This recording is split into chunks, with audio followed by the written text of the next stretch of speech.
Kisah ini dimulai dengan kisah Nabi Adam dan Siti Hawa yang mendengarkan bisikan setan.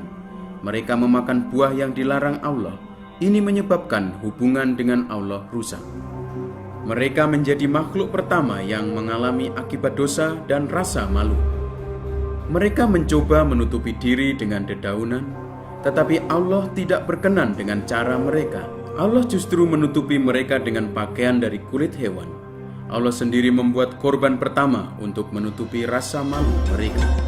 Nabi Adam dan Siti Hawa memiliki dua anak, Kain dan Kabil. Kain memberikan korban dari hasil panen kepada Allah, sedangkan Kabil memberikan korban hewan, yaitu korban darah. Allah menerima korban Kabil tetapi menolak korban Kain. Mengapa demikian?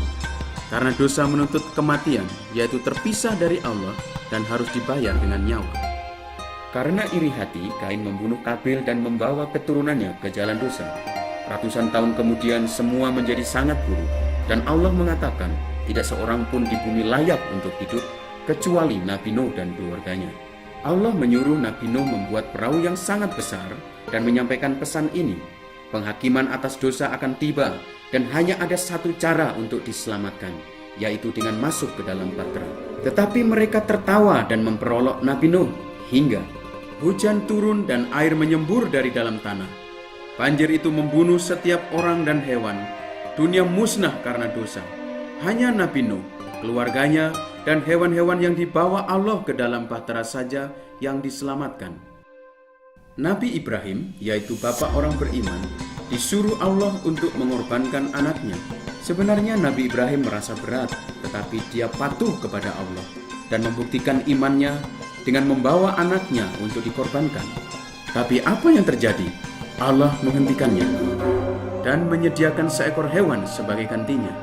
Hewan itu menggantikan anak Nabi Ibrahim sebagai korban darah. 400 tahun berlalu, Allah mengutus Nabi Musa untuk membebaskan umatnya dari Mesir. Raja Mesir tidak menyukai hal ini, sehingga Allah menghukumnya dengan 10 malapetaka. Untuk malapetaka terakhir, Allah mengutus malaikat kematian untuk membunuh anak pertama dari setiap keluarga, kecuali orang-orang yang telah mengorbankan seekor domba dan menorehkan darahnya di ambang pintu rumah. Jika malaikat melihat darah itu, dia akan tahu bahwa anak-anak di dalamnya telah ditebus dengan korban darah. Siapapun yang mematuhi perintah Allah, maka anak mereka akan diselamatkan. Tetapi jika mereka tidak taat, malam itu terjadilah tangisan besar di Mesir atas keluarga yang menolak pengampunan Allah melalui pengorbanan. Dalam kitab Torah, Allah menjelaskan sebuah upacara untuk menebus dosa-dosa manusia.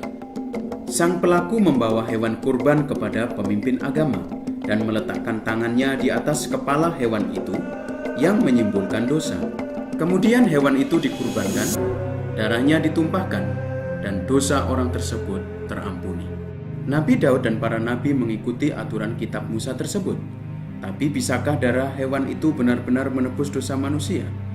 Atau apakah itu lambang untuk masa depan? Nabi Daud meramalkan kedatangan seorang penyelamat umat manusia yang memimpin dengan penuh kuasa, kerendahan hati, dan penuh kasih. Juru selamat ini tidak punya dosa, tetapi dia akan menderita dan mati menjadi korban bagi dosa-dosa manusia. Dialah korban yang agung. Maka lahirlah Nabi Isa dari keturunan Nabi Daud sesuai dengan ramalan itu. Dia lahir dari seorang perawan Maryam tanpa hubungan dari seorang laki-laki. Para gembala dan orang-orang bijak dari timur datang untuk menghormatinya dan bersaksi bahwa dia memang Sang Al-Masih yang telah dijanjikan di dalam kitab Torah. Nabi Isa mengajarkan kasih, kejujuran, kedamaian, dan kerendahan hati. Dia menegur kaum agamawi yang hanya menekankan ritual daripada mencintai Allah, tetapi dia dicintai oleh orang-orang biasa. Dia menyembuhkan banyak orang sakit, orang tuli, buta, cacat, dan kerasukan setan, bahkan membangkitkan orang yang sudah mati. Seorang yang sederhana tapi mengajar dengan penuh kuasa. Dia memanggil umat manusia untuk kembali pada kasih Allah. Nabi Isa menunjukkan bahwa Yang Maha Kuasa mencintai manusia seperti seorang ayah. Allah ingin berhubungan dengan manusia sebagai anak-anaknya. tetapi mereka masih penuh dosa, sedang Allah itu suci. Dosa telah memisahkan manusia dari Allah, dan Al-Masih tahu apa yang harus dilakukan untuk membawa mereka kembali. Nabi Yahya berkata, "Lihat, anak domba Allah yang mengambil dosa-dosa dunia." Nabi Isa adalah Al-Masih yang terpilih untuk menjadi korban yang agung. Belum pernah berdosa, suci, murni, dan layak menebus dosa. Yang tidak bersalah menggantikan yang bersalah, yang suci menggantikan yang berdosa. Dia melakukan ini untuk menebus dosa manusia dan membebaskan mereka dari perbudakan dosa, untuk mengembalikan mereka kepada hubungan yang sempurna dengan Allah. Nabi Isa mati disalibkan bukan karena orang-orang Yahudi maupun orang-orang Romawi, tetapi karena dia menyerahkan nyawanya untuk menggenapi apa yang tertulis oleh para nabi dan menjadi domba Allah yang mengambil dosa dunia, termasuk Anda dan saya.